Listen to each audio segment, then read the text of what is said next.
नित्यं विमलमचलं सर्वधी साक्षिभूतं भावातीतं त्रिगुणरहितं सद्गुरुं तन्नमामि। विनायकं गुरुं नामविष्णुतं येषाञ्जनसान्निध्यात् जीवामुक्ता भवन्ति। सागरेण श्रुतिघातं ज्ञानानपरायणं विनायकं गुरुं वन्दे गोवन्दमुक्ते। ज्ञानप्रतापविलसत्वचनामृतं च अद्वैतभावपटुतायितबुद्धिरस्य ज्ञानेश्वरस्तु भगवानवद्भिर्देव। श्रीरङ्गनाथ गुरुराय नमस्तुभ्यं। श्रीरङ्गनाथं गुरुराजवर्यं ज्ञानदानैकलक्ष्यं भावदीक्षेत्रनिवासिनन्तं नमामि वेदान्तविद्यावरिष्ठम्। अथ चतुर्दश कला दर्शन प्रारंभ। जीवनमुक्ती विदेहमुक्ती वर्णन। प्रश्न 232वा। जीवनमुक्ती म्हणजे काय? उत्तर: देहादिक प्रपंचाचा प्रत्यय होत असताही ब्रह्मरूप स्थिती ती जीवनमुक्ती होय। बघा, होत्साताही असा एक शब्द काय? होत्साताही होत्साताही म्हणजे देहादिक प्रपंचाचा प्रत्यय होत असताही। प्रत्यय म्हणजे प्रत्यक्ष साक्षात्कार किंवा प्रत्यक्ष तुम्हाला दिसत असताना सुद्धा ब्रह्मस्वरूप स्थिती ती जीवनमुक्ती होय। यांनी क्रमवार अगोदर ब्रह्मज्ञान झाल्यानंतर कर्माच्या निवृत्तीचा प्रकार, कर्माची निवृत्ती झाल्यानंतर ज्ञानाच्या सप्त भूमिका आणि त्याच्यानंतर आता जीवनमुक्त स्थिती। जीवनमुक्त म्हणजे काय? जीवनमुक्ती म्हणजे काय? सद्योमुक्ती म्हणतात त्याला। येची देही येची डोळा आणि भोगमुक्तीचा सोहळा। म्हणजे या देहामध्ये आपण मुक्ततेचा जो सोहळा आहे तो भोगता यावा, याला काय म्हणायचं? जीवनमुक्ती। सोप्या भाषेमध्ये काय? मुक्त झाला आणि जिवंत आहे। काय तो मनुष्य काय झाला? मुक्त झाला आणि जिवंत आहे। याचं नाव काय आहे की जीवनमुक्ती, जिवंत मुक्ती। बस तुका म्हणे मुक्ती परी नेली नोवरी आणि आता दिवस चारी खेळी मेळी। अन्य संप्रदाय किंवा अन्य जे पंथ असतील त्यामध्ये जे मुक्ती आहे, मोक्ष आहे, हा कसा आहे? मेल्यानंतर आहे। मेल्यावर त्यांना काय मिळतं? मोक्ष। आपल्या वारकरी संप्रदायामध्ये आणि वेदांत तत्वज्ञानात चिंतन जर केलं तर सद्योमुक्ती जिवंत मुक्ती आहे। आणि म्हणून देहादिक प्रपंचाचा प्रत्यय येतो आपल्याला, त्याचं प्रत्यक्ष त्या ठिकाणी अनुभव येतो। देह इंद्रिय हे संपूर्ण जग दिसत असताना सुद्धा ब्रह्मरूप जी स्थिती आहे तिला काय म्हणायचं? जीवनमुक्ती। प्रश्न 233वा। जीवनमुक्तीमध्ये प्रपंचाची प्रतीती का होते? हा विषय आहेच की मुक्त झाल्यानंतर त्याला प्रपंचाची प्रतीती येऊ नये। आता तो मुक्त झाला ना, त्याला जिकडे तिकडे असं ब्रह्मस्वरूपाचं दर्शन हवं आणि त्याला हे जगत वगैरे व्यवहार वगैरे काही त्याला दिसू नये असा प्रश्न आहे तो, किंवा जीवनमुक्तीमध्ये प्रपंचाची प्रतीती का येते, कसं काय येते ती? उत्तर: आवरण आणि विक्षेप ह्या अविद्येच्या दोन शक्ती आहेत। आपण हे काल परवा बघितलं की अज्ञानाच्या किंबहुना अविद्येच्या किती शक्ती आहेत? दोन। एक आहे आवरण, दुसरी आहे विक्षेप। आवरण म्हणजे काय? जी वस्तू आहे त्याला झाकून टाकणे, त्याला ढापणे, याचं नाव काय आहे की आवरण। आणि आवरण घातल्यानंतर काय होतं? विक्षेप काय करतो? जे नाही ते दाखवतो। बस, जे नाही त्याच्या विपरीत दाखविणे, विरुद्ध आक्षेप, याचं नाव काय? विक्षेप। बस, विरुद्ध आक्षेपच आहे। आपण एखादा हा मनुष्य चांगला आहे असं म्हणतो आपण, तर हा काय करू राहिलो आपण? त्याच्यावर विरुद्ध आक्षेप करून राहिलो। आता तुम्ही चांगले का वाईट हे कुणालाच माहित नाही, तुम्हालाच माहिती आहे, असं आहे की नाही? आता हा आपण एकदम एखाद्या एक 10 दिवसाच्या संगतीमध्ये म्हणतो हे माणसं फार सुंदर आहे. आता त्यालाच माहिती आहे कसं आहे, त्याच्या पत्नीला माहिती नाही, त्याच्या मुलाला माहिती नाही, त्याच्या भावाला माहिती नाही, तो त्यालाच माहिती आहे. पण आपण त्याच्यावरती काय करून राहिलो, आक्षेप करून राहिलो. चांगला आहे हाही आक्षेप आणि वाईट आहे. बरं, तो चांगला वाईट आहे का जसा आहे तसाच आहे, जसा आहे तसाच आहे. आणि आपल्याच अंतःकरणामध्ये त्याच्याविषयी आपण काय करू राहिलो, आक्षेप करू राहिलो. चांगुलपणाचा अगोदर आक्षेप केला आणि नंतर वाईटपणाचा केला. म्हणून विक्षेप शब्दाचा अर्थ आहे कार्य, पण त्याचा दुसरा अर्थ काय होतो, हे कार्य, जगत प्रतीती, हा काय आहे की विक्षेप. म्हणून आवरण आणि विक्षेप ह्या अविद्येच्या 2 अंश आहेत. 2 काय आहे की शक्ती आहे. अविद्येचे मुळच आवरण आणि अविद्येमुळेच काय होतं की विक्षेप. आवरण करतं काय, जी वस्तू आहे तिला ढापून टाकणे, तिला झाकून टाकणे, याचं नाव काय आहे की आवरण. आणि विक्षेप काय करतो, जी नाही त्याच्या विपरीत दाखविणे, म्हणजे जी वस्तू आहे त्याचे विपरीत दाखविणे, याचं नाव काय आहे की विक्षेप. चला, त्यामध्ये आवरण विक्षेप आवरण हे कळायला पाहिजे चांगलं. विक्षेप म्हणजे काय आणि आवरण म्हणजे काय. त्यामध्ये आवरण शक्तीचा नाश ज्ञानाने होतो. आता आवरणाचा नाश हा ज्ञानाने होतो. आपल्या अंतःकरणामध्ये अविद्या आहे, अविद्येवर काय की अविद्येचा प्रभाव आहे. आणि त्या अविद्येच्या 2 शक्ती पैकी पहिली शक्ती कोणती झाली, आवरण. आणि दुसरी कोणती आहे की विशेष. मी कोण आहे हे न कळणे, याचं नाव अज्ञान. आणि हीच आवरण नावाची शक्ती, कोणाची, अज्ञान. मग काय झालं, मग आता त्यांना मी आत्मरूप आहे, मी कुटस्थ चैतन्य आहे, मी ब्रह्मरूप आहे, हे त्याला कळेना. कशामुळे कळेना, आवरणामुळे. आणि मग आता ते काही ना काहीतरी कळणार आहेच ना त्याला. मग तो काय म्हणतो, मी देह आहे, मी मन आहे, मी बुद्धी आहे आणि हे सगळे विषय माझे आहेत. हा काय झाला तर विक्षेप. म्हणजे जे आहे ते झाकून टाकले आवरणाने आणि जे आहे त्याच्या विरुद्ध दाखविलं ते विक्षेप.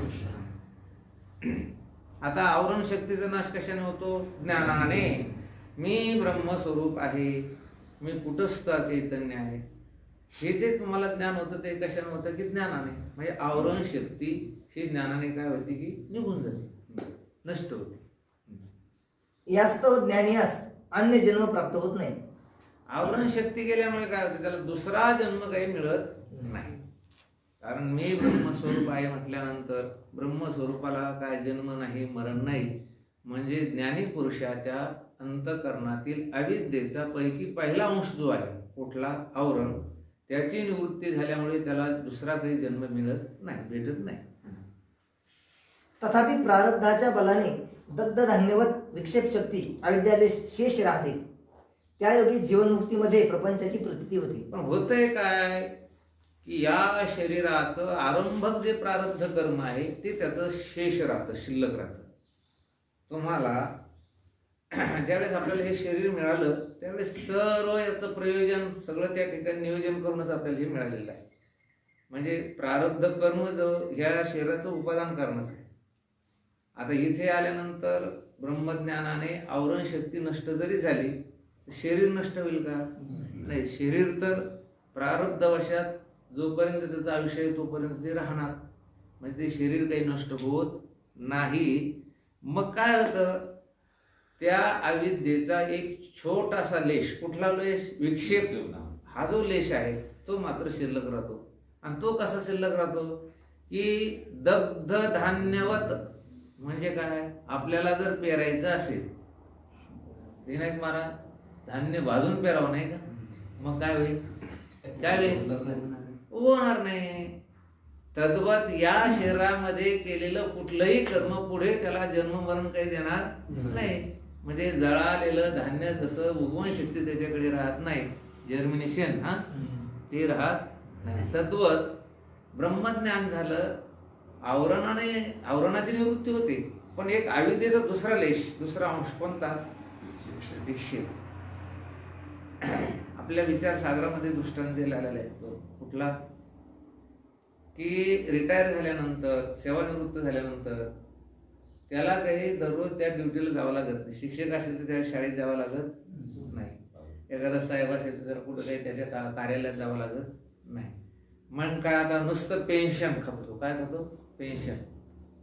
पण एक हेलपाटा त्याला मारावं लागतो म्हणता हा एक दिवस पगार आणण्यासाठी पण कहो हे म्हातारं काठी टेकी टेकी टेकी पगार आणायला जातच तेवढा त्या नोकरीचा हेलपाटा आहे काय तो तेवढा तो लेश शिल्लक आहे तो हा नोकर होता याचा लेश तो शिल्लक राहिला त्याला आता कार्यालयात जायचं काम नाही त्याला दररोज ड्युटी करायचं काम नाही परंतु पगार आणण्यासाठी कमी ना त्याला पूर्वी तर कार्यालयात जायला लागायचं आता बँकेत कसं बनते जुन्या काळात मला वाटतं त्याच कार्यालयात ती पगार भेटत होती आता त्याला निदान त्या बँकेपर्यंत घेणं जावं लागतं नुसतं जावं लागत नाही दरसाल मी जिवंत आहे याचं सर्टिफिकेट द्यावं लागतं प्रमाणपत्र हयात प्रमाणपत्र कोणतं प्रमाणपत्र हयात प्रमाण मी जिवंत आहे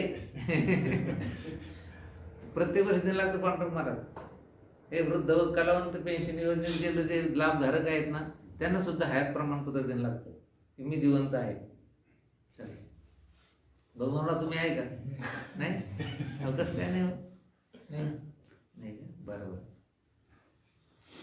प्रश्न 234 जीवनमुक्तीमध्ये प्रपंचाची प्रतीती कोणत्या प्रकारे होते? प्रपंचाची प्रतीती कुठल्या प्रकारे होते? उत्तर ज्याप्रमाणे रज्जूचे ज्ञान झाल्याने भ्रमाची निवृत्ती होऊनही पश्चात कंपादिकाची प्रतीती होते ज्याप्रमाणे दर्पणाच्या बघा आता एखादा मनुष्य त्या मंद अंधकारामध्ये सासपडत चालला आणि त्याला रज्जूवरती सर्पाचा अध्यास झाला त्याने मोबाईल काढला मोबाईलनं ती बॅटरी वगैरे लावली आणि त्याला दिसलं की रज्जू आहे पण सुरुवातीला जी धडकन भरली होती कंप तो कंप त्याचा सुरूच राहतो अरे झालं काय दचकलून झालं काय त्याला विचारतात अरे हे दोरी होती हे खरे पण मला वाटलं हा काय की साप आहे आणि त्याच्यामुळं माझं हे काही कंपाची काही गरज आहे का जे किरडू तरी कापडाचे परी लहरा येत होती या साचे म्हणजे बघा त्याचं लहरा येणे त्याचं कंप होणे मग ही स्थिती राहायला पाहिजे का पटकन थांबायला पाहिजे ही दोरी आहे म्हटल्यानंतर ते थांबायलाच पाहिजे ना पण नाही पाणी पितोय त्या ठिकाणी बसतोय आणि लोकांना म्हणतो बाबा काय झालो होतो मी लय भेलो होतो तसं हे आहे ब्रह्मज्ञान जरी झालं कौतुक वाटे झाली या वेचाचे कौतुक वाटायला लागलं विनाकारण जागण्याच्या मध्ये परेशान झालो म्हणजे हा विक्षेप जो लेश आहे हा लेश शिल्लक राहतो प्रारब्ध वशात जोपर्यंत या शरीराचं आयुष्य तोपर्यंत नाहीतर काय झालं असतं माहितीये का ब्रह्मज्ञान झालं की देह पडला असतं काय झालं असतं ब्रह्मज्ञान झालं रे झालं की तुमच्या आमच्या भाषेत तुम्ही आला असता मग जर ब्रह्मज्ञान झालं तू मनुष्य मिळाला असत हे कोणा सांगितलं असतं ब्रह्मज्ञानाचे अव्याहत जी परंपरा सुरू आहे तर ही पुरी सुरू ठेवली असती आणि म्हणून जीवनमुक्त स्थिती ही मानावीच लागणार आहे बऱ्याच शास्त्रकारांनी बऱ्याच लोकांनी याच्यावर अनेक प्रकारचे शंका घेतले ब्रह्मज्ञान झाल्यावर त्या पुरुषाकडून कुठलाच व्यवहार व्हायला नको परंतु ते जीवनमुक्ती जर मानली नाही आज हे अध्ययन परंपरा जी आहे अध्यापन परंपरा जी आहे चालेल का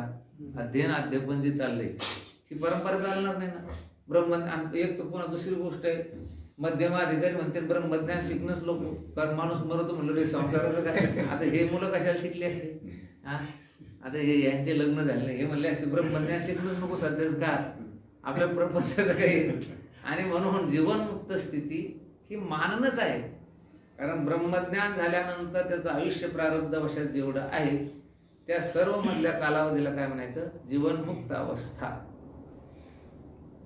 ज्याप्रमाणे अनेक प्रमाणे दिले तुकोबाराने काम नाही झालो पाही रिकामा फावल्या त्या करू चेष्टा निश्चळ द्रष्टा बैसून सूर्याची या परी तुका लोकी क्रीडा करी तुकाराम महाराज म्हणतात मी आता सूर्यासारखा कसा आहे या जगामध्ये क्रिया ही कोणती अवस्था आहे जीवनमुक्त अवस्था ज्याप्रमाणे दर्पणाच्या ज्ञानियास प्रतिबिंब दूरवर भासते व ज्याप्रमाणे मरुभूमीच्या ज्ञानियास मृगजळ भासते आता हे बघा आपण दर्पणामध्ये आपलं प्रतिबिंब बघितलं आपल्याला भासतं का नाही भासतं ते आणि एखाद्या दर्पण पाजवलं गेला तरी ते प्रतिबिंब तुमच्या ध्यानात येतं का नाही हा तुम्ही सकाळी उठल्यानंतर हे तुमचे केस आपली व्यवस्थित विचारले गंध वगैरे लावला की तुम्ही त्या आरशामध्ये पाहताना एकदम छानसं असं काय दिसतं की प्रतिबिंब दिसतं. एखाद्या वेळेस ती उपाधी बाजूला गेली, उपाधी जरी बाजूला गेली तर तुम्ही असं डोळे लागले ना तुम्हाला दिसतं की आपलं तोंड असं असं बरं का, म्हणजे ते प्रतिबिंब एकदम बाजूला जातं का? नाही. बर जाऊ द्या. आता तुम्हाला मरुभूमीच्या ठिकाणी म्हणजे अगदी उखर भूमीच्या ठिकाणी मृगजळ हे मिथ्या आहे हे कळालेलं आहे. कळालेलं आहे की म्हणजे दिसायला पाहिजे बाबा हा हा मिथ्या आहे कळालं, पण तरी दिसतं. काय दिसतं ते? अहो सूर्यप्रकाशाचा आणि त्या काळ्याशार जमिनी संबंध जोपर्यंत आहे आणि तुम्ही जोपर्यंत त्याच्याकडे पाहता तोपर्यंत दिसणारच आहे. तत्वज्ञानीस जीवनमुक्तावस्थेत बाधित झालेल्या प्रपंचाची प्रतीती होते. हे दृष्टांत पटपट लक्षात पाहिजे. तुम्हाला एखादा विचार जीवनमुक्त झाल्यानंतर ब्रह्मज्ञान झाल्यावर तुम्हाला काय करायचंय? अरे त्याला म्हणे दिसणारच आहे ना. हा हे मृगजळ दिसणार आहे, प्रतिबिंबाचं तुम्हाला दुर्वर काय होणार आहे? भास होणारच आहे. तत्वज्ञानीस जीवनमुक्तावस्थेत बाधित झालेल्या प्रपंचाची प्रतीती होते. तत्वत भर्जित बीजासारखी, भाजलेल्या बीजासारखी तत्वज्ञान या जीवनमुक्त अवस्थेत बाधित झालेल्या प्रपंचाची प्रतीती येते. बाध झालेल्या, बाध म्हणजे काय? त्रैकालिक अत्यंत अभावाचा निश्चय. याचं नाव काय आहे की बाध. वस्तू दिसत असताना सुद्धा ही तीनही कालात नाही असा दृढ निश्चय किंवा त्याच्या प्रतियोगित्वाचा हे निश्चय, त्याला काय म्हणायचं? बाध. प्रश्न 235. म्हणून ब्रह्मज्ञानानं शरीराचा प्रपंचाचा कधी नाश होत नाही. म्हणून तर माऊली म्हटले असोनी संसारी. मग काय होतं? त्याचा बाध होतो. बाध होतो म्हणजे हे नाही असं त्या ठिकाणी ते कळतं. आणि ह्या बाधाचे अनेक आपल्याला उदाहरणं देता येईल. आता हे नाटक लोक करतात, सिनेमा लोक करतात, तर ते पाहणाऱ्यालाही पक्क माहिती आहे हे नाही यातलं ते अनुकूल बुद्धी, त्याच्याविषयी कोणती बुद्धी आहे? म्हणून सत्यत्वावर मिथ्यात्वावर ते नाहीये. त्याच्याविषयी तुमची काय काय विचारसागरामध्ये ह्याचं चिंतन आलेलं नाही की बाबा मिथ्या आहे तर माणसं पाहतात काय दिसत काय. तसं हा प्रपंच मिथ्या आहे, मग लोक त्याच्याकडे जातात काय दिसत त्याच्यात. आता मिथ्या आहे कळून सुद्धा त्याच्याकडे जातात.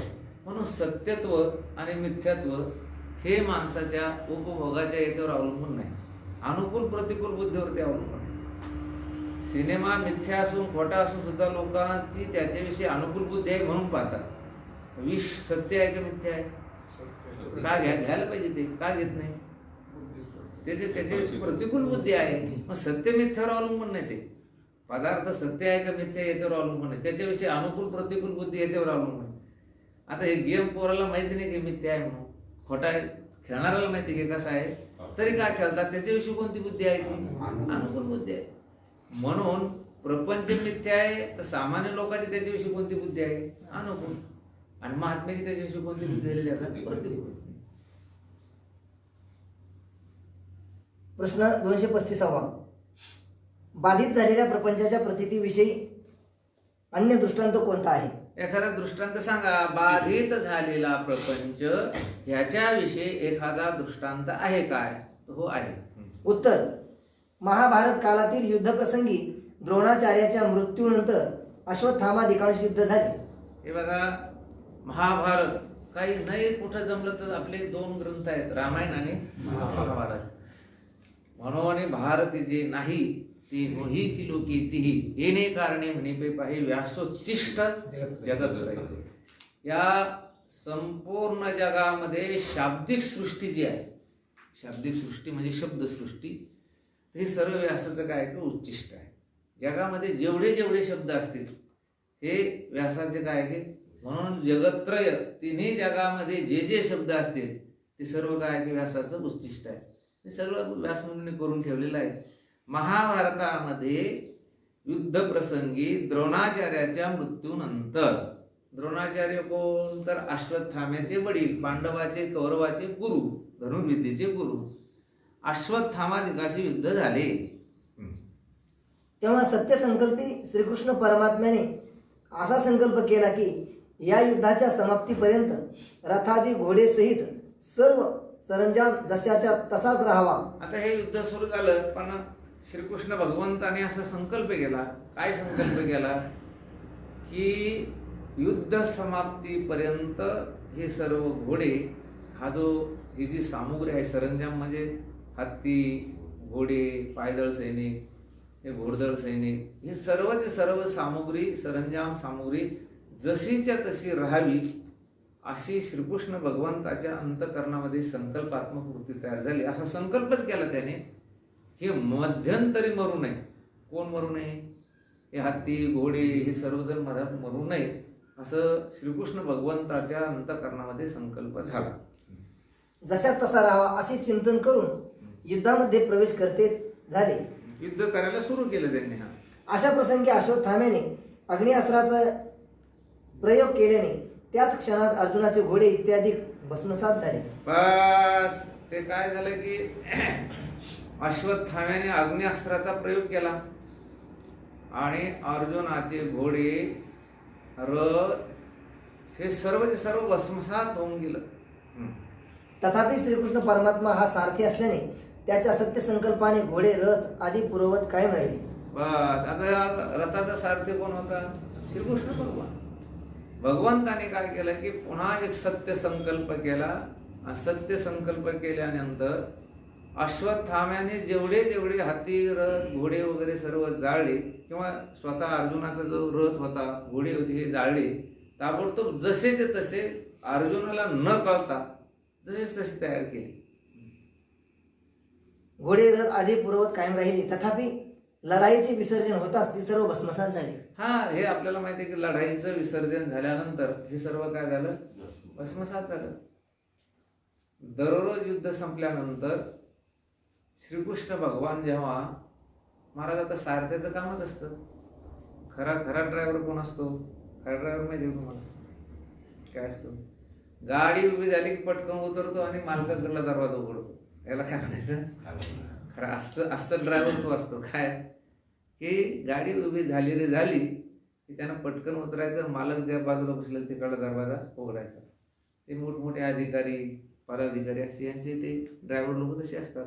नाही ड्रायव्हर तेच राहतं, सिक्युरिटी राहते, पण दोघंच जर असेल त्यांचं ते काय असतं, कर्तव्य कसं. आता असं उलट झालंय. मालकाला त्या ड्रायव्हरचा दरवाजा उघडून द्यावा लागतो. बाबा उतरा माऊली खाली, ते ऐकायला झाला. तिथे रथाचं काय व्हायचं? संध्याकाळच्या वेळेला युद्ध समाप्त झालं, असं युद्ध थांबलं, युद्ध बंदिश शंख वाजला आणि शिबिराच्या जवळ रथ आला. श्रीकृष्ण भगवंतानं उडी मारायची आणि उडी मारल्यानंतर स्वतः देवाने असा पाय वगैरे करायचा आणि अर्जुनाला ते अंतर जास्त असल्यामुळं एकदम खाली पडू नये, त्याला दचका बसू नये म्हणून त्याने पाय वर करून अर्जुनाला देवाने स्वतः उतरायचा. काय देवाचं प्रेम त्या अर्जुनावर असेल महाराज. त्या प्रेमाचं वर्णन ज्ञानेश्वर महाराजांना, तो प्रेमाचा पुतळा, मैत्रीची चितकळा, जीवीचा जिव्हाळा धनुधरा, जेन संगेची माता देवकीशी, जेन संगेची पिती वसुदेवासी, ती गुह्य अर्जुनेशी बोलीच असते. म्हणजे माईला, बापाला, भावाला कोणालाच नाही सांगितलं देवाने, ते कोणाला सांगितलं? अर्जुनाला. एवढं प्रेम. दररोज युद्ध त्या ठिकाणी महाराज बंद होऊन आले श्रीकृष्ण भगवंतांना खाली उडी मारायची, वर पाय लावायचा अर्जुनाने, त्याच्यावर पाय द्यायचे त्याच्या पायावर आणि मग खाली उतरायचं. पण युद्ध समाप्त झालं. युद्ध समाप्त झालं म्हणजे सर्व युद्ध समाप्त झालं आणि त्या दिवशी आता रथावर पुन्हा इथून पुढे बसायचं काम नाही. देवाने सांगितलं की आता अर्जुना उतर म्हणे. अहो म्हणे देवा, आज कसं काय उलट कार्यक्रम सुरू केला म्हणतो तुम्ही?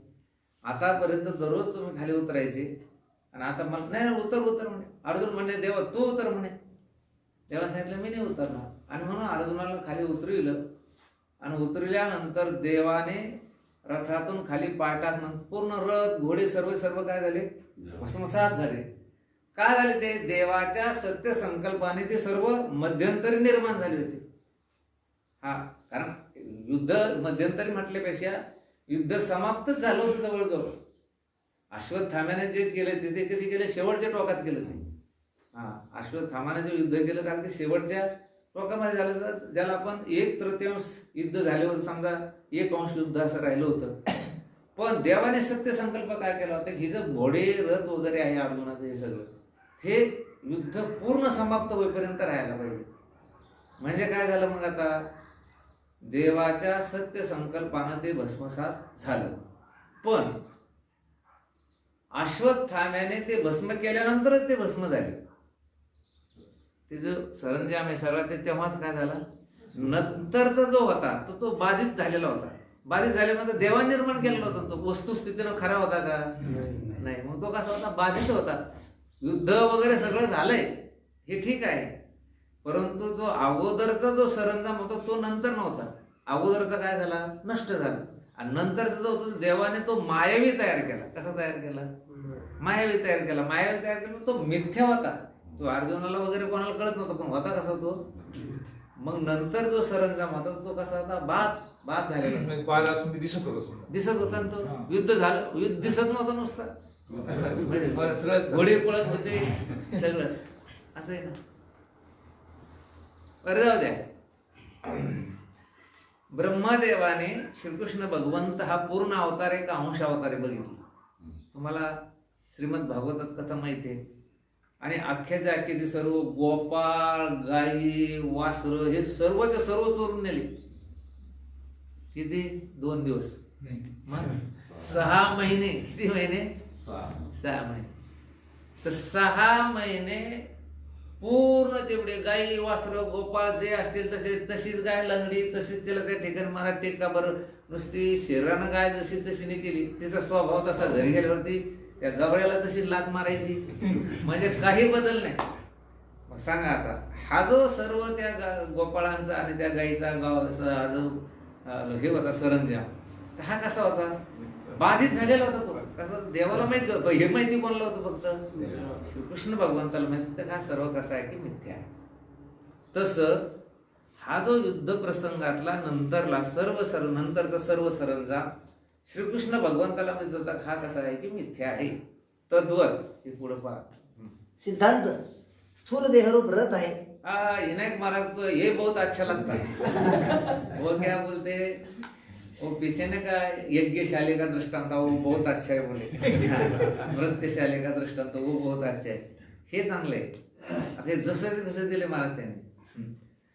स्थूल देहरूप रथ आहे, हा रथच आहे. आता हा काय रथ, त्याची पाप पुण्य रूपी 2 चक्रे आहेत. चाक कोणते त्याला, पापाचं एक चाक आणि पुण्याचं एक चाक. पळतो आपलं, काही ठिकाणी जातं म्हटलेलं आहे. हारत आहे आता ज्याचे जसं जसं असेल तसं पळत आहे. काहीचं चाक पापाचं जास्त पळत आहे, काहीचं पुण्याचं. दोन्ही संगच आहे. पाप पुण्य काय की दृष्टांत आहे हा. 3 गुणरूप ध्वज आहे. वर ध्वज आहे त्याच्यावर. पूर्वीच्या काळामध्ये एक नियम होता की रथ म्हटलं की रथाला काय असेल, आजही सुद्धा जे फायटर हेलिकॉप्टर वगैरे असतात त्यांना छोटे थोडे काय असतात, ध्वज असतात. म्हणजे ध्वज साधा नसतो तो. पाय ध्वजेचे शिरगुट राया जतन करिता. तसं त्या रणांगणावर हे ध्वज एक एक असायचा. काहीचा ध्वजस, आता हे हनुमंतराजे तिथेच बसले होते ध्वजस्तंभावरी वानरू. मग तो ध्वज असायचा आणि त्या ध्वजाला काही काहीचे 2, काही काहीचे 1, काही काहीचे 3 असे वेगळे वेगळे ध्वज असायचे. तर सत्व, रज, तम हे जे 3 गुण आहेत हे या रथाचे ध्वज आहे महाराज. आता ही ध्वजाची पताका कोणाची जास्त हलते, कोणाची कमी हलते. काहीची सत्वगुणाची पताका जास्त हलते, काहीची रजगुणाची, तमगुणाची कमी हलते, काहीची तमोगुणाची जास्त हलते. पंचप्राणरूपी बंधने होत. आता हे पंचप्राण म्हणजे बंधन आहे. त्याला आपण बिरडे वगैरे मारले असते किंवा रथ म्हटल्यानंतर कुठेतरी त्याला, आता जुन्या काळामध्ये आपण बैलगाडी असायची लाकडी, बघितलं तुम्ही नाही? बैलगाडी पाहिलेली असं ते धावा ठोकायचं. हा, मग ते येठणला असायचं काय गाडी असायची नाही. कोण किती सुंदर असायची ती गाडी. ते एक मोठं टेक्निक होत त्याचं मला. ते येठण जे आहे ना फार सुंदर. ते करायला पाहिजे एखाद्या श्रीमंत माणसाने येठण, गाडी, बैल, वक्र हे ते. तर ते पंचप्राणी बंधन आहे. काय बंधन प्रत्येक ठिकाणी सगळं बांधून ठेवलंय. आता हे बघा, व्यान वायू हा सर्व शरीरामध्ये आहे म्हणून आपल्या हालतंय. काय होतंय, हालतच नुसतं असं तुटून पडत नाही बाजूला. एखादा हात तुटून पडतो का नाही. हे कशामुळे बांधले गेले सगळे पंचप्राण. हे त्यांनी ते बरोबर दृष्टांत दिलं. हे काय आहे, त्याची ती बंधन आहे. दशेंद्रिय घोडे होत. बस हे घोडे कळायचं काय मोकार घोडे मोकार हा आता हे 10 इंद्रिय म्हणजे आता हे बघा काही खाणं म्हणजे आता काय झाले मोकाट घोडे त्यांना बगर विष्णूचे घोडे. हे बघा गावात देवाला काही बैल सोडलेले असतात त्याला काय म्हणतो आपण कठाळ्या बैल कुठं झोपतो सांगा बरं कुठं झोपतो बाबा कुठे कुठं खातो कुठेही खातो त्याचं झोपणं त्याचं म्हणजे स्वयंसंचार त्याला काय. आणि ज्या बैलाला व्यसन बसलेले ते बैल कुठं झोपतंय त्याच्या मालकांना त्याच्यात ते दाव्याला बांधले ते बरोबर दिवसभर कुठेही हिंडू द्या त्याला तिथं जाऊन तिथं तसे हे व्यसन ती व्यसन आहे खरं हे अर्धवन ये हे व्यसन आणि ते वला मात्र काय की व्यसन आहे. पण तेन हे सारखंच आहे तेन हे काय आहे सारखंच आहे. कारण बघा तुम्ही एखाद्या वेळेस जर तुम्हाला तलप आल्यानंतर तंबाखू तलप आली तर सुन्यासाठी माणसं 1-1 किलोमीटर जातात. मग आता गेला का नाही तिथं तो म्हणजे त्याला बंधन आहे का नाही. निर्व्यसनी माणसाला काय बरं काय नाही सकाळी उठलावला पाणी घेणे प्यालाय झालं का. चहा सुद्धा काय व्यसनच आहे. चहा नसले त्याचं लोक काय करत नाही काम करतं का पण बंधन तुम्हाला चहा नाही द्यायचं दिवसभर 2 दिवस चहा नाही देऊ काय होतं हे तसं व्यसन. मग त्यांनी काय सांगितलं की 10 इंद्रिय काय असे घोडे आहे बगर व्यसनीचेच हे घोडे काय की हे घोडे 10 काय सुंदर रूपात केलं त्यांनी. शुभाशुभ शब्दादी पंचविषय मार्ग होत. बर हे 10 इंद्रिय घोडे असून शुभ अशुभ शब्दादी पंचविषय मार्ग होत.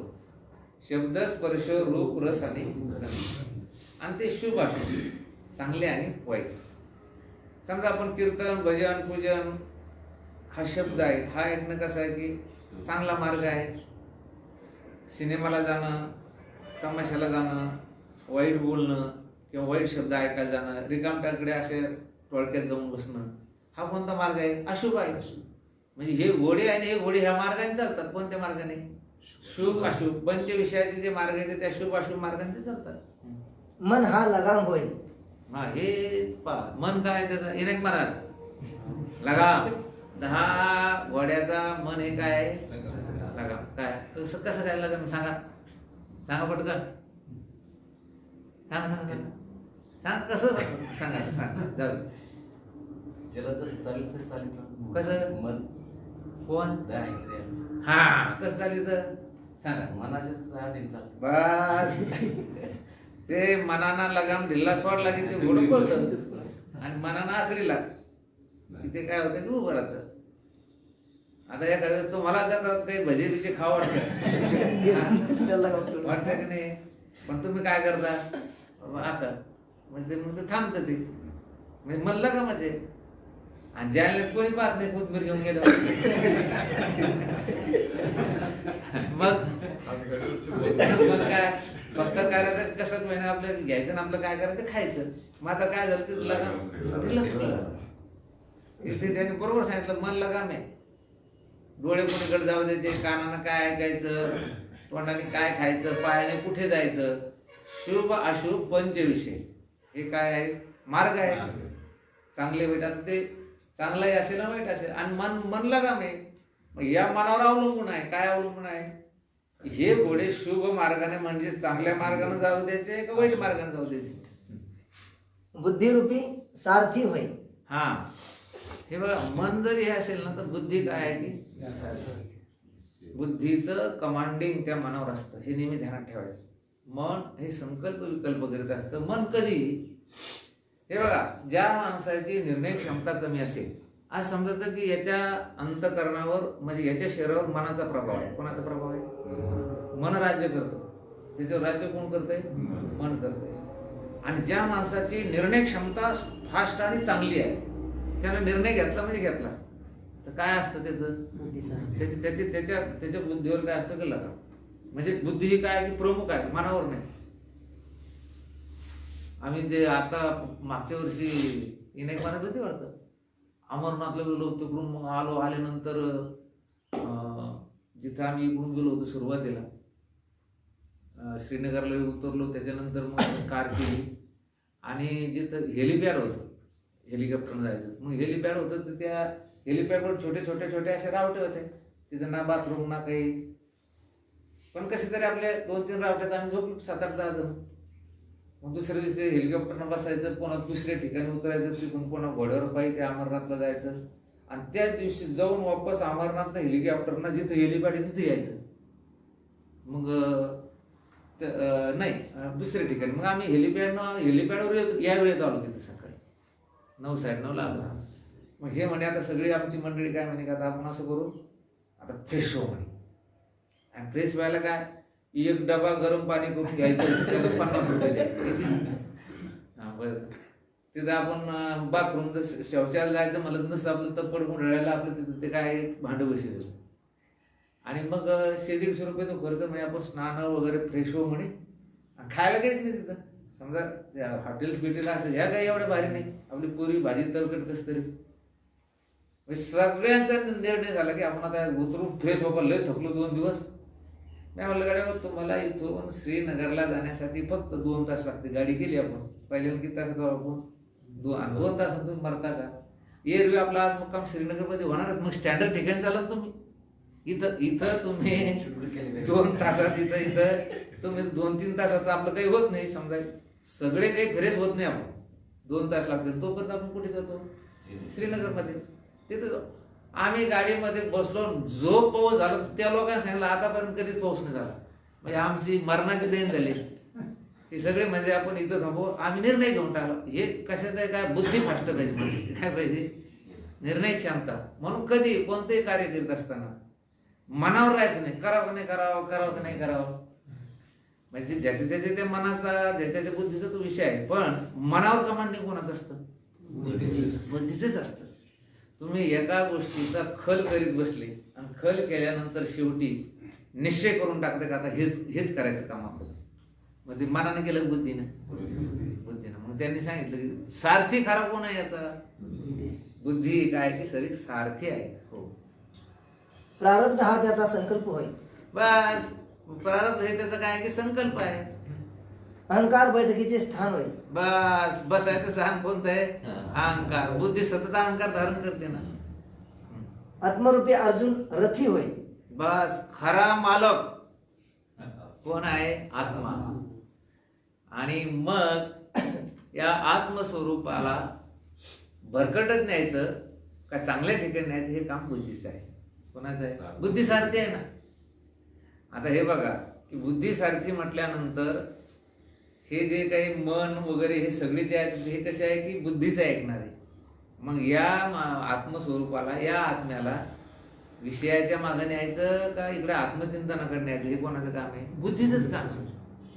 बुद्धीचे वैभव अन्य नाही तुझे, माऊली ज्ञानोबरांनी लिहिलं महाराज काय की ईश्वरा वाचून काही जे अनेक लाने नाही ते एकच बुद्धी पाहिजे अर्जुना जगी. ईश्वराशिवाय ज्या बुद्धीला थांबणं नाही, लानी शब्दाचा अर्थ काय आहे की थांबणं नाही, तिथं उभी राहते ती. त्याला काय, तिला काय म्हणायचं, बुद्धी म्हणायचं. ये रे ते दुर्मती, जे बहुत असे करते ते निरंतर नमते अविवेकी, अशी विखुरलेली. बाकीची जी बुद्धी आहे दुर्मती ती कशी आहे की विखुरलेली आहे. त्याचे वैराग्यादी साधनरूप शस्त्र होईल. हे बघा आता जो आत्मा आहे याचे शस्त्र कोणते आहे, विवेक वैराग्य हे सर्व त्याचे काय की शस्त्र आहे. तरच तो हे रणांगण जिंकू शकतो. प्रपंच रूपी रणांगण त्याला जिंकायचं असेल तर त्याच्याकडे हे शस्त्र असायला पाहिजे. तो रथावरती बसलेला आहे, बुद्धी आहे आणि त्याच्याकडे जर वैराग्य नाही, काही नाही वैराग्य विवेक जर नसेल तर तो हे संसाराला जिंकू शकत नाही. तो रथावर आरूढ होऊन संत संगरूपी रणांगणामध्ये प्रवेश करीता झाला. बस मग काय होतं, तो संत संगरूपी रणांगण. आता हे बघा वैराग्य जर नसेल तर तो ह्या लेकरा बाळाच्या रणांगणात प्रवेश करतो, कोणाच्या, लेकरा बाळाच्या. आणि जर त्याच्याकडे विवेक वैराग्याची शस्त्र असेल तर कोणाच्या रणांगणात प्रवेश करतो, संताचे. जिंकावा संसार येणे नावे शूर. ज्ञान तुकोबराय म्हणतात शूर शूर शूर काय हो? आम्ही अंगूर काढले. काय काढले? अंगूर. तुम्ही काढले का अंगूर? तुम्ही किती काढता? हा, मी अमुक अमुक केलं. काय केलं? काही नाही. हा, जिंकावा संसार येणे नावी तरी शूर. तो संत संगतीत रणांगणामध्ये जातो. त्याला गुरुरूपी अश्वत्थाम्याने महावाक्य उपदेश रूपी ब्रह्मास्त्र मारली. बस, श्रीगुरु म्हणजे कोण? अश्वत्थामा म्हणजे कोण? श्रीगुरु. त्याला कोणतं मारले शस्त्र? महावाक्य उपदेश रूपी ब्रह्मास्त्र मारलं. कोणतं अस्त्र? ब्रह्मास्त्र. रणांगणामध्ये सुद्धा ब्रह्मास्त्राच्या वर अस्त्र नाही बरं का, शेवटचं लास्ट अस्त्र आहे की ते ब्रह्मास्त्र. तुम्ही जैमिनी अश्वमेध वाचा का पांडव प्रताप वाचा, कोणता ग्रंथ वाचा, शेवटचं अस्त्र कोणतं? ब्रह्मास्त्र. आणि म्हणून लोकांनी मूर्खाने ते नाव इकडे दिलं. आपण आता राजकारणात ब्रह्मास्त्र वापरणार. पागल झाले लोक याचे. आता सप्ताह खरं आपल्या आध्यात्मिकाला पण आता कशाचा सप्ताह निघला? कुटुंब नियोजन सप्ताह.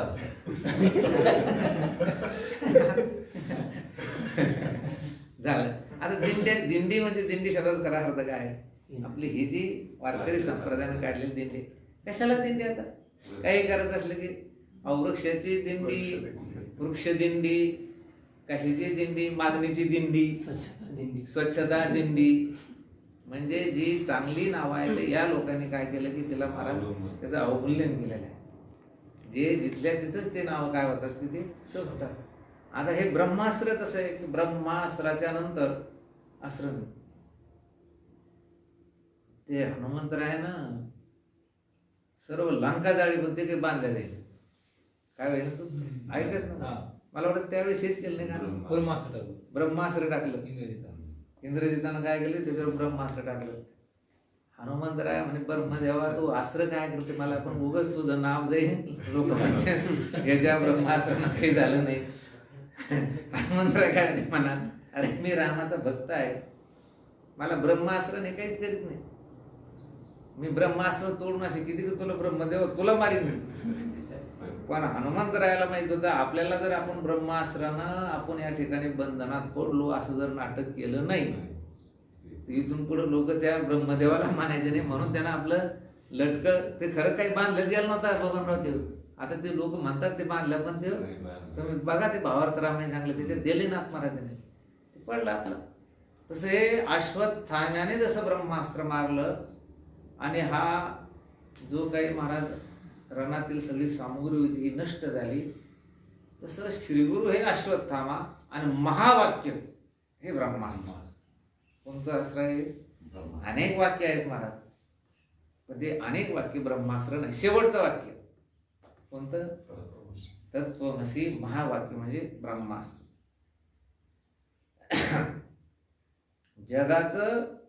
जगाची स्मशानभूमी कोणती? संपूर्ण विश्वाची स्मशानभूमी कोणती? तर ब्रह्म. झाला प्रेत रूप शरीराचा भाव आणि लक्ष याला ठाव स्मशानेचा.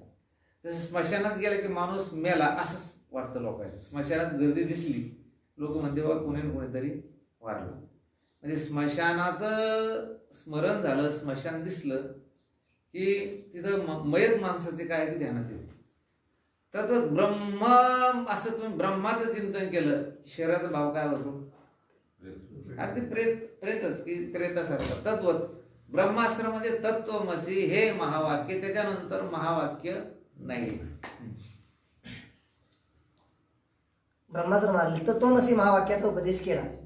त्या योगे ज्ञानाग्नी उदय झाल्याने त्याच क्षणात देहादी प्रपंचरूपी रथाधिक सर्वांचा बाध झाला. हे बघा, त्याच बरोबर मग काय की ब्रह्मास्त्र मारल्याबरोबर ज्ञानाचा काय होतो? उदय.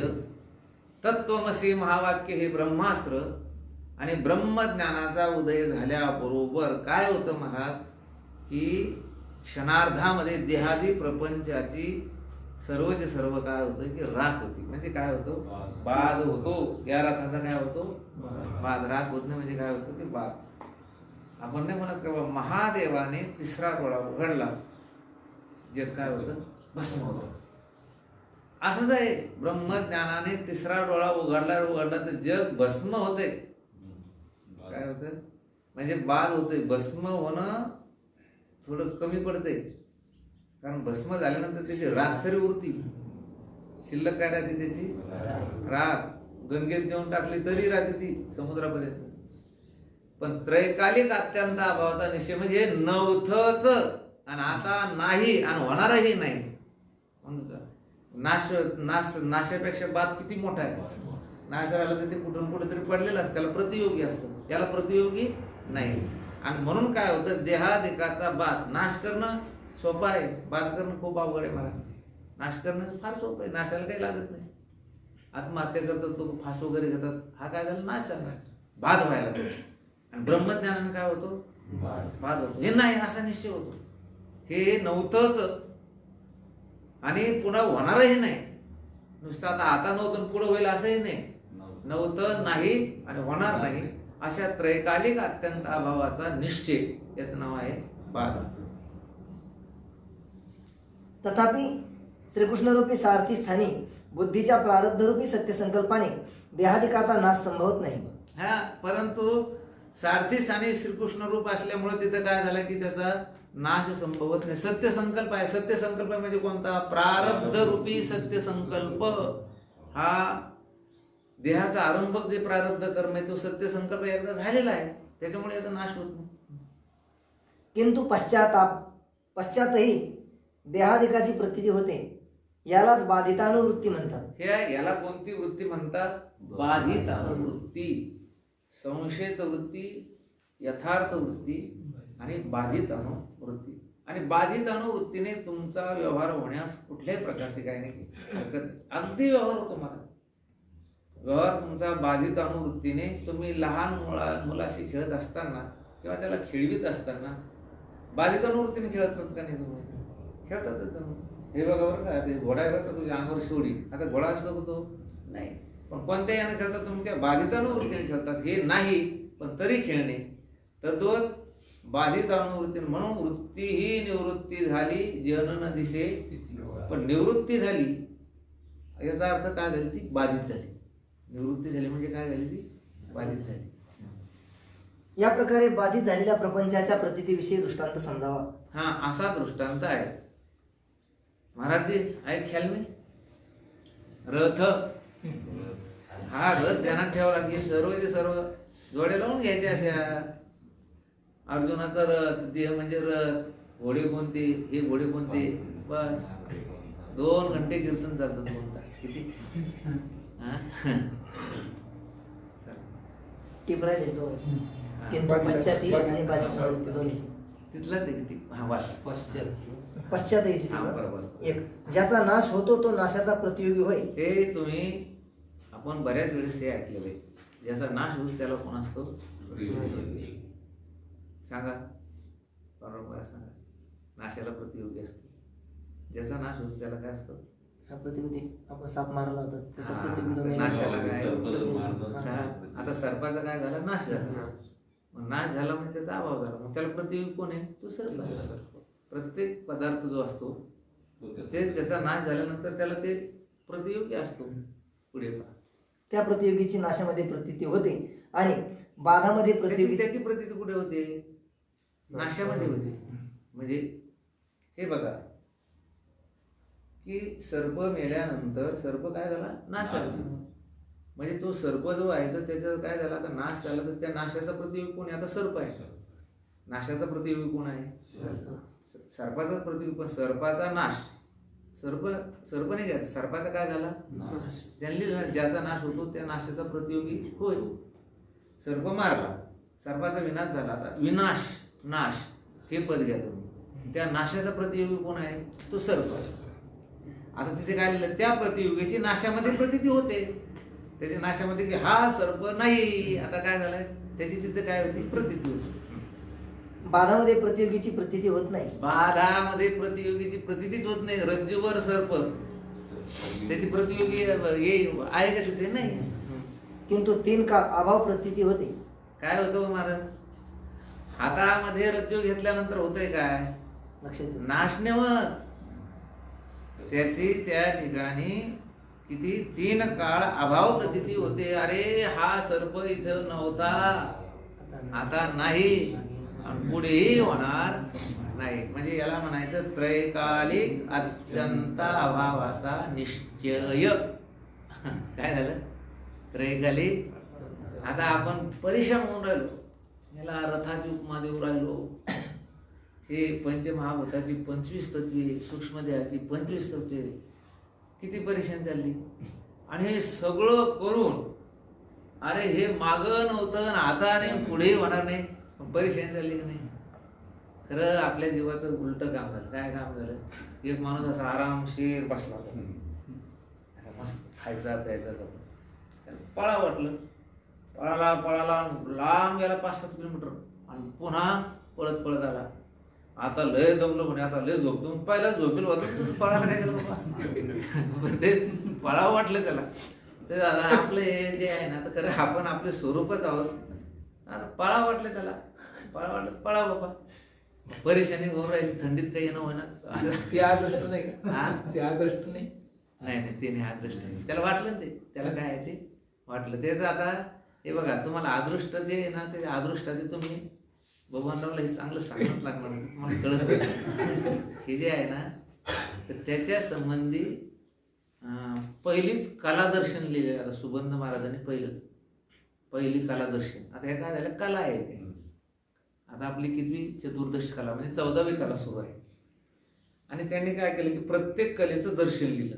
प्रथम कला दर्शन, द्वितीय कला दर्शन. तर प्रथम कला दर्शनामध्येच हे दिलं. हे जे तुम्ही प्रश्न विचारला ना, हे अदृष्ट नाही तुमचं. तर नाही, हे अदृष्ट नाही.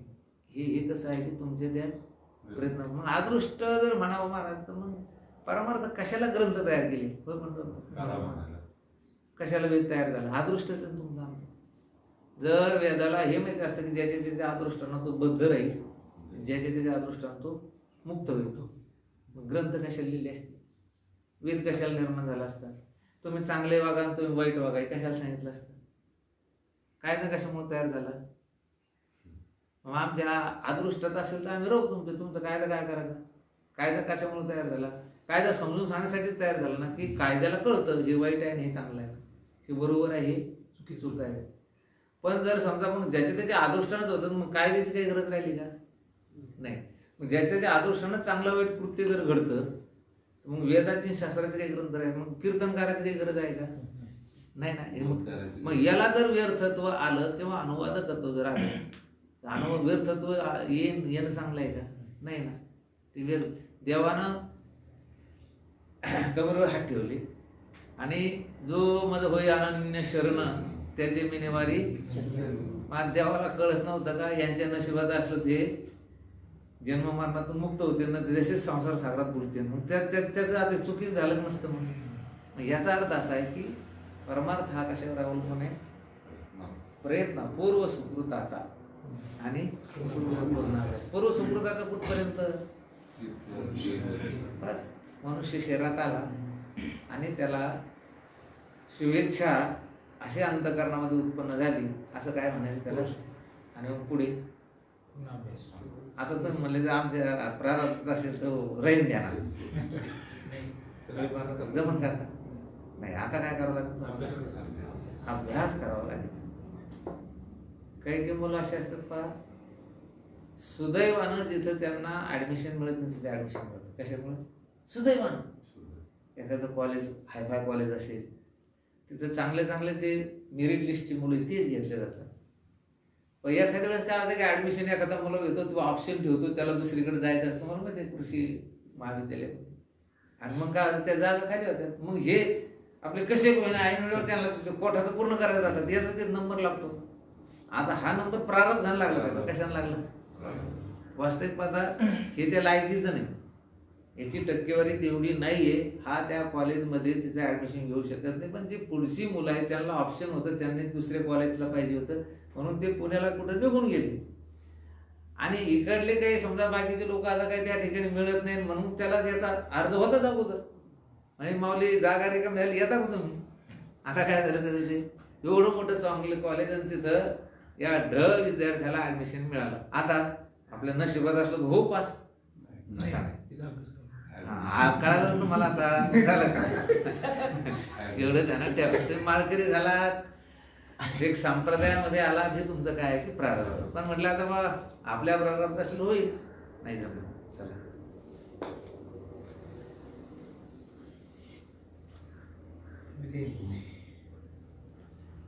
आता काय सगळं मुक्तच व्हायचं. आता बाद असं राहिलं कोणा खाली दोन दोन तुमचं झालंय आता.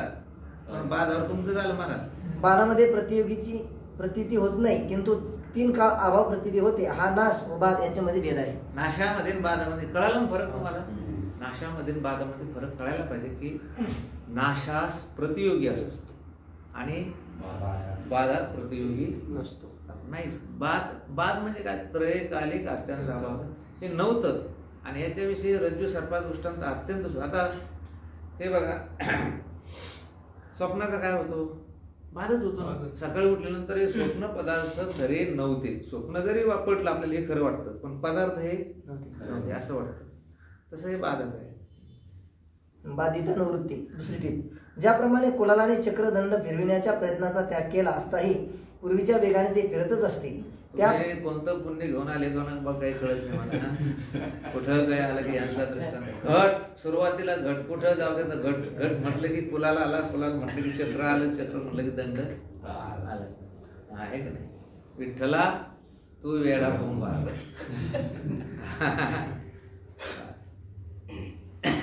प्रजापती म्हणून आम्ही विनोदान ब्रह्मदेव म्हणत असतो.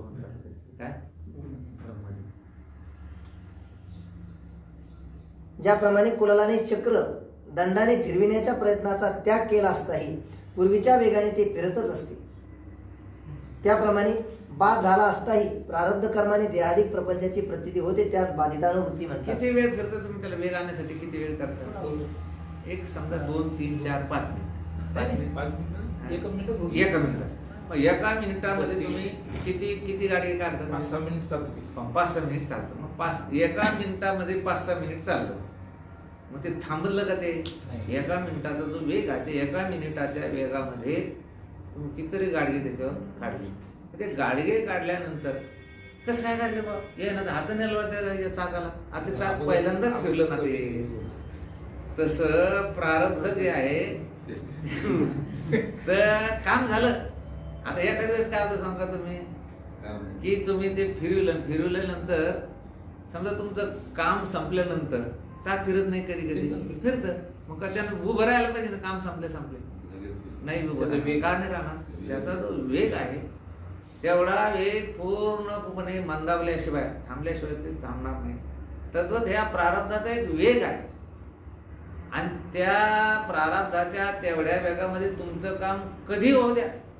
सुरुवातीला झालं तरी सुद्धा जेवढं आयुष्य आहे तिथपर्यंत जाणार.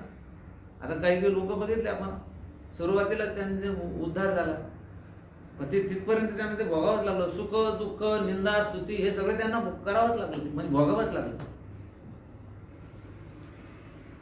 मग आता ते चाक फिरतं तशी प्रतीती येते. काय येते त्याला? ती ह्या जगाची काय प्रतीती येते.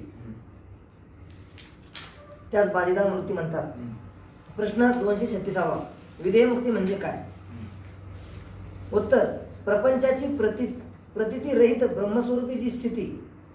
हे आपल्या सोप्या भाषेत सांगू का की जीवनमुक्त पुरुष त्याचं प्राणोत्क्रमण होते. ध्यानात ठेवा. काय होत नाही त्याचं? म्हणजे त्याचं उत्क्रमण झाल्यानंतर ते कुठं ना कुठं तरी जातं. जीवनमुक्त पुरुषाचं प्राण असे कुठे बाहेर नाही जात. स्वर्गात वैकुंठात इतर ठिकाणी जातात. ते काय होतात? ब्रह्मस्वरूप होतात. ब्रह्मलीन. आपण म्हणून कोणता शब्द वापरतो? ब्रह्मलीन झाले. ब्रह्मलीन झाले म्हणजे ब्रह्मस्वरूप ते झाले. आणि म्हणून जीवनमुक्त पुरुष त्याचा हा विक्षेप संपूर्ण स्थिरावला आणि ब्रह्मस्वरूप झाला. म्हणजे याचाच अर्थ लोकभाषेमध्ये ज्यांचं शरीर पडलं लोक म्हणतात आता महाराज मेले. लोकांची भाषा आहे. त्याला काय म्हणायचं? विधेय. प्रपंचाची प्रतीती रहित ब्रह्मस्वरूपीची स्थिती प्रारब्ध भोगक्षयी स्थूल सूक्ष्म शरीराच्या आकाराने प्राप्त होणाऱ्या अज्ञानाचा चैतन्यामधील लय ती विधेयमुक्ती होय. प्रपंचाची प्रतीती रहित. आता प्रतीती राहिलेली नाही. ब्रह्मस्वरूपी जी स्थिती, ब्रह्मस्वरूपामध्ये जी अवस्था परत त्यांनी लिहिलं प्रारब्ध भोग क्षयी स्थूल सूक्ष्म शरीराचे आकाराने प्राप्त होणाऱ्या अज्ञानाचा चैतन्यामध्ये लय ती विधेय मुक्ती. अज्ञानच स्थूल शरीराच्या निमित्तानं प्रकट झालं म्हणजे दिसायला लागलं. अज्ञानच सूक्ष्म शरीराच्या निमित्तानं दिसत होतं, कारण सूक्ष्म शरीरच नाही, काय आहे ते अज्ञान आहे. स्थूल शरीरच नाही, काय आहे ते अज्ञान आहे. म्हणजे कसं काय अज्ञानामुळेच हे दिसायला लागलं. जसं रज्वा अज्ञानाने सर्पाधिक आणि पुष्पमाला वगैरे दिसायला लागली, तसं आत्मस्वरूपाच्या अज्ञानाने स्थूल सूक्ष्म हे शरीर तुम्हाला दिसून राहिले. तर त्या अज्ञानाचाच चैतन्यामध्ये लय होतो. काय होतो? लय होतो. लय झाल्यानंतर काय होतं महाराज, हे सगळं थांबतं. थांबलं की त्याला काय म्हणायचं? विधेय मुक्ती. जीवनमुक्ती, जिवंत मुक्त, विधेय मुक्ती, शरीर नसलेला मुक्त. प्रश्न 237. प्रारब्धाचा अंत झाला असता अधिक अथवा न्यून मूर्छाकाळ यद्यपि ब्रह्मवृत्तीचा असंभव आहे आणि विद्वानास विधीही नाही, तथापि सुसुप्तीवत त्या मूर्छाधिक काळीही ब्रह्मविद्येचा संस्कार आहे. हे बघा, प्रारब्धाचा अंत झाला असता अधिक अथवा न्यून मूर्छा काळी यद्यपि ब्रह्मवृत्तीचा असंभव आहे. आता एखाद्या साधूचं प्रारब्ध संपलं, प्रारब्धाचा अंत झाला, किंवा एखाद्या वेळेस अधिक त्याला मूर्छा द्यायला, आपल्या भाषेमध्ये आपण कोमात गेलो असं म्हणतो. एखादा महात्मा असेल, तो कोमात गेला किंवा मार लागला, अपघात झाला, मग ते कोमात जातात किंवा मूर्छेत अधिक काळ मूर्छा. तिथे ब्रह्मवृत्तीचा असंभव असतो. ब्रह्मवृत्ती तिथे राहत नाही. ब्रह्मवृत्ती राहत नाही म्हणजे मी ब्रह्म आहे ही जी वृत्ती आहे तिथे राहत नाही. राहते का म्हणून कोमात गेलेल्या व्यक्ती, त्याला काहीच कळत नाही, ब्रह्मवृत्ती कशी राहील तिथे? नाही. म्हणजे प्रारब्धाचा अंत झाला म्हणजे महात्म्याचं शरीर सुटलं तेव्हा ब्रह्मवृत्तीचा काय असतो की असंभव असतो, ब्रह्मवृत्ती राहत नाही. एवढंच नव्हे तर तिथे एखाद्या वेळेस मूर्छा आली तर ब्रह्मवृत्ती राहत नाही. सुषुप्तीवर त्या मूर्छाधिक काळीही ब्रह्मविद्येचा संस्कार आहे. काय राहतं तिथे? संस्कार शिल्लक राहते. ही गोष्ट चांगली कळून घ्यायची की उपलक्षण विशेषण म्हणजे कोण? जीव. साक्षी म्हणजे कोण? मुक्त. जे म्हणजे अंतकरण विशेषण लागलं जीव, अंतकरण उपाधी झालं मुक्त, आणि अंतकरण उपलक्षण. अंतकरण काय आहे की आणि उपलक्षित ते ब्रह्म. उपलक्षण म्हणजे कशाला म्हणायचं की जे एका अंशावर असून क्वचित काल असतं. आता कावळा बसलेलं देवदत्ताचं घर आहे हे लिहिलं, सांगितलं एकदम. कावळा कुठे असतो? अगदी त्या 2000 स्क्वेअर फीटच्या 1 इंचावर, 1 इंच जागेत तो 1-2 इंच जागेमध्ये तो कावळा असतो. म्हणजे जेवढं घर आहे तेवढ्या जागेत तो कावळा राहतो, फक्त 1 इंच. बरं, क्वचित काळ, अगदी अल्प काळ असतो, आणि नंतर तो कावळा उडून गेला. पण त्या कावळ्याने काय केलं? संपूर्ण घराचं ज्ञान करून दिलं. कोणाचं? पूर्ण घराचं ज्ञान करून दिलं. आणि तो क्वचित काळ, आता कावळा नाही पण घराचं ज्ञान मात्र आहे. तद्वत अंतकरण वृत्ती हे उपलक्षण आहे. व्यापक ब्रह्मस्वरूपात एका कुठल्या तरी अशा अंशावर असल्यासारखी. आणि क्वचित काल आहे. क्वचित काल म्हणजे जोपर्यंत प्रारब्ध आहे तोपर्यंत अंतकरण वृत्ती आहे, तोपर्यंतच आहे की नाही? अंतकरण वृत्ती आता आपण जिवंत आहोत सोप्या भाषेमध्ये, तोपर्यंत अंतकरण वृत्ती आहे. आणि एकदा प्रारब्ध बलाने याचा अंत झाला रे झाला, मग हे क्वचित काल असणारे किंवा 100 वर्ष असणारे अंतकरण वृत्ती आता नाही. पण अगोदरच आपल्याला ज्ञान कसं झालं? व्यापक ब्रह्माचं झाल्यामुळे उपलक्षित जे ब्रह्म ते मी आहे, आणि म्हणून हे चैतन्य स्वरूप होतो. म्हणून अंतकरण विधेय मुक्तीमध्ये कसं असतं? उपलक्षण असतं. महाराज ते अंतकरणच राहत नाही, ते उडून जातं. ते क्षण काय होतं? ते उडून जातात. मग काय ब्रह्म जातं का? मग तिथे काही राहत नाही. फक्त काय राहतं? तोच राहतो. सूक्ष्म रूपाने ते संस्कार राहतात. त्यामध्ये स्थित चैतन्याने कार्यसहित अज्ञान लेशाचा विलय नाश घडतो. आणि त्यामध्ये स्थित चैतन्याने कार्यसहित अज्ञान लेशाचा विलय म्हणजे नाश त्याच्यात घडतो. कशात? संस्कारात.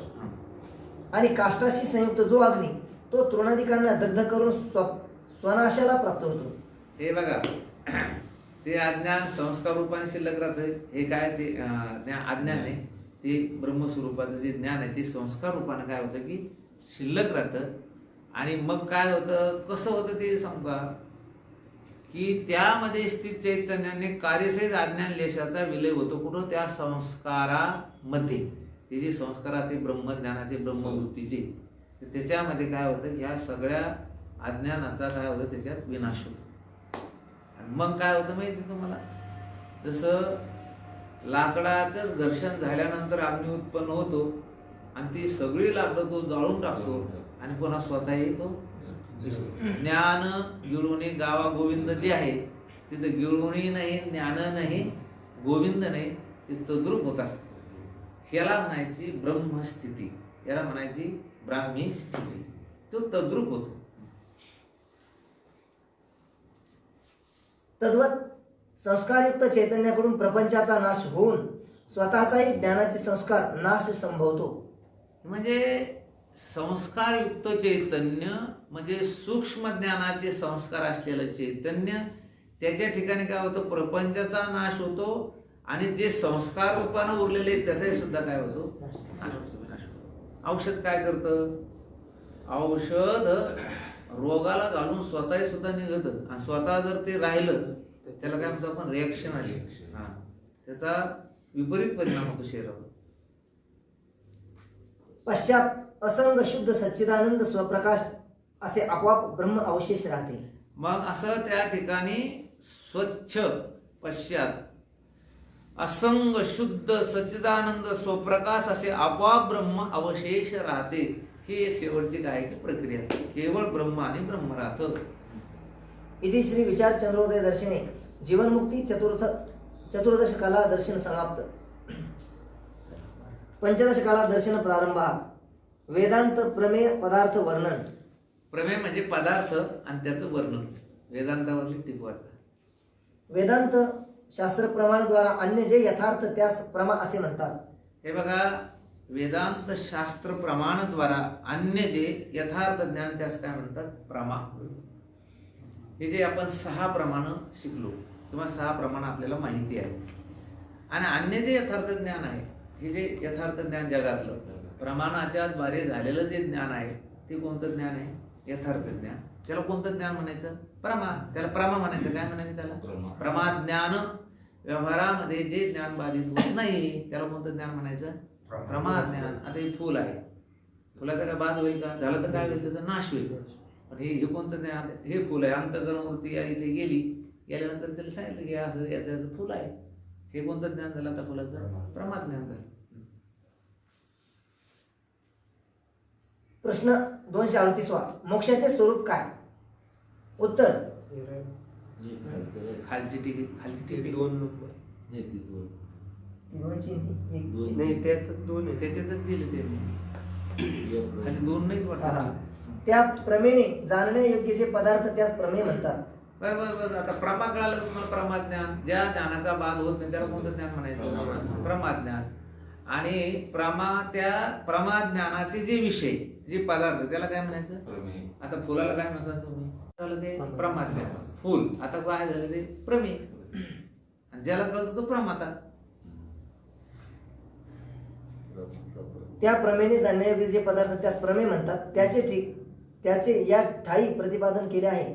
यास्तव पंचदशांतक केलेल्या विचाराने प्रमेयगत संशयाची निवृत्ती होती. कोणत्या संशयाची निवृत्ती होती, प्रमेयगत. म्हणजे प्रमेयाच्या ठिकाणी असलेले जे संशय आहे, पंचदशांतक म्हणजे पंचदशा म्हणजे 15 कलेपर्यंत. प्रश्न 238. मोक्षाचे स्वरूप काय. उत्तर. कार्यसहित अज्ञानरूप अनर्थाची अर्थात बंधाधिकाची निवृत्ती आणि परमानंद ब्रह्मस्वरूपाची प्राप्ती हे मोक्षाचे स्वरूप होय. आता उपसंहार, उपक्रम आणि उपसंहार. उपक्रम कुठून केला होता, पुरुषार्थ म्हणजे काय, धर्म अर्थ काम आणि मोक्ष. आता त्या मोक्षाचं स्वरूप काय, याला म्हणायचं उपक्रम उपसंहाराची एक वाक्यता. कार्यसहित म्हणजे जगत कार्यसहित अज्ञानरूप अनर्थाची काय शब्द वापरला त्याने? अज्ञान म्हणजे अनर्थच आहे. काय? अनर्थाची अर्थात बंधाधिकाची निवृत्ती आणि परमानंद ब्रह्मस्वरूपाची प्राप्ती हे मोक्षाचे स्वरूप आहे. प्रश्न 239. याचं चिंतन होत्या कुंडली वरदा विठ्ठल श्री